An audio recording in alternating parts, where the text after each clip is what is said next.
राज्यात भाजपसोबत एकनाथ शिंदे यांची शिवसेना आणि अजित पवार यांची राष्ट्रवादी असे तिघांचे मिळून सरकार आहे। या सरकारमध्ये एकनाथ शिंदे मुख्यमंत्री आहेत तर देवेंद्र फडणवीस आणि अजित पवार हे उपमुख्यमंत्री आहेत। पण येत्या विधानसभा निवडणुकीनंतर राज्याच्या मुख्यमंत्री पदावर कोण असणार यावर देवेंद्र फडणवीस यांनी नेमकं काय म्हटलं जाणून घेऊयात। राज्याचे उपमुख्यमंत्री देवेंद्र फडणवीस यांची Lokmat Maharashtrian of the year awards 2024 मध्ये मुलाखत घेण्यात आली। या मुलाखतीत देवेंद्र फडणवीस यांना विचारण्यात आलेल्या प्रश्नावर देवेंद्र फडणवीस यांनी म्हटलं, महाराष्ट्राचा पुढचा मुख्यमंत्री हा महायुतीचाच असणार। संख्याबळ वगैरे आम्ही ठरवलेलं नाहीये, संख्याबळ तर आमचेच जास्त असणार आहे, त्यात कुणाच्या मनात शंका नाहीये। पण केवळ संख्याबळाच्या आधारावर मुख्यमंत्री ठरणार नाही। 3 पक्ष आम्ही एकत्रित आहोत, आमचे वरिष्ठ नेते या संदर्भात निर्णय घेतील। आपल्याला पाहिजे तसं सर घडून येतंय। 100% आपल्याला पाहिजे तसंच घडतंय। नाही, पण आपण आपले प्रदेशाध्यक्ष किंवा भाजपचे कार्यकर्ते देवेंद्रजीच मुख्यमंत्री होणार असं सांगतात। एकनाथ शिंदेचे कार्यकर्ते एकनाथ शिंदे मुख्यमंत्री होणार म्हणून सांगतात आणि अजित पवारांचे सगळे नेते कार्यकर्ते अजित पवार मुख्यमंत्री होणार म्हणून सांगतात। हे संख्याबळावर नंतर ठरेल वगैरे हे सगळं जरी असलं तरी महाराष्ट्राचा पुढचा मुख्यमंत्री कोण असेल? महाराष्ट्राचा पुढचा मुख्यमंत्री महायुतीचाच असेल। ज्याच्या संख्याबळ जास्त तो नाही, असं आता संख्याबळ वगैरे आम्ही काही ठरवलं नाहीये। बघा, संख्याबळ तर आमचंच जास्त असणार आहे, त्याच्यात कोणाच्या मनात शंकाच नाहीये। पण केवळ संख्याबळाच्या आधारावर मुख्यमंत्री ठरणार नाही। 3 पक्ष आता आम्ही एकत्रित आहोत, आमचे वरिष्ठ नेते त्या संदर्भातला निर्णय घेतील, 3ही पक्षांना विचारात घेऊन घेतील। पण एक गोष्ट लक्षात ठेवा की शेवटी कार्यकर्त्यांचं मोटिवेशन काय असतं, तर माझा नेता मोठा झाला पाहिजे हे मोटिवेशन असतं। त्यामुळे उद्या माझ्या पक्षाच्या लोकांनी ज्यावेळेस माझे नेते म्हणतात की देवेंद्र फडणवीस मुख्यमंत्री झाले पाहिजे, तर आमच्या लोकांना आनंद वाटतो। तसंच एकनाथराव शिंदेजींचे शिवसेनेचे लोक आहेत, त्यांच्यासमोर जर खूप भाषण करून सांगितलं की आपल्याला अजित पवारांना मुख्यमंत्री करायचं आहे किंवा देवेंद्र फडणवीसांना करायचं आहे, टाळ्या वाजवतील, पण तुलनेने कमी वाजवतील ना, तो उत्साह येणार नाही।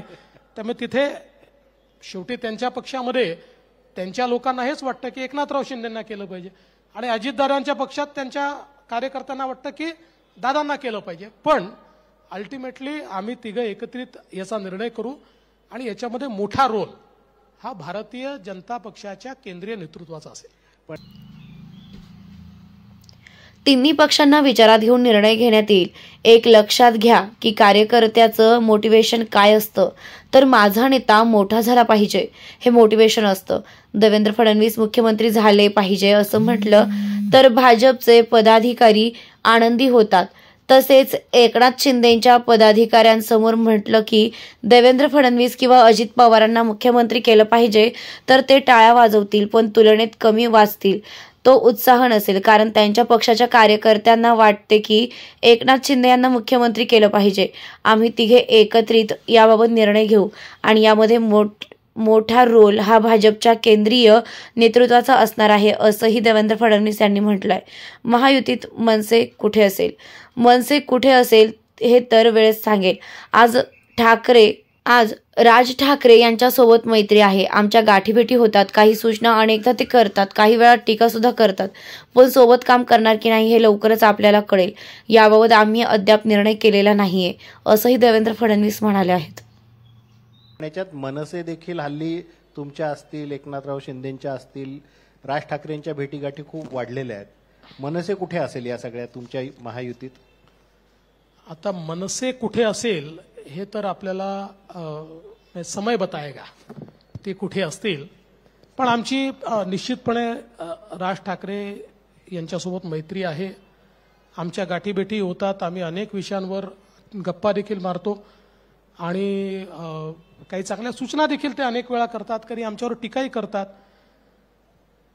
सोबत काम करू की नाही हे आता लवकरच आपल्याला समजेल, अजून काही त्याचा निर्णय आम्ही केला नाही। पण आता मैत्रीची चर्चा केली।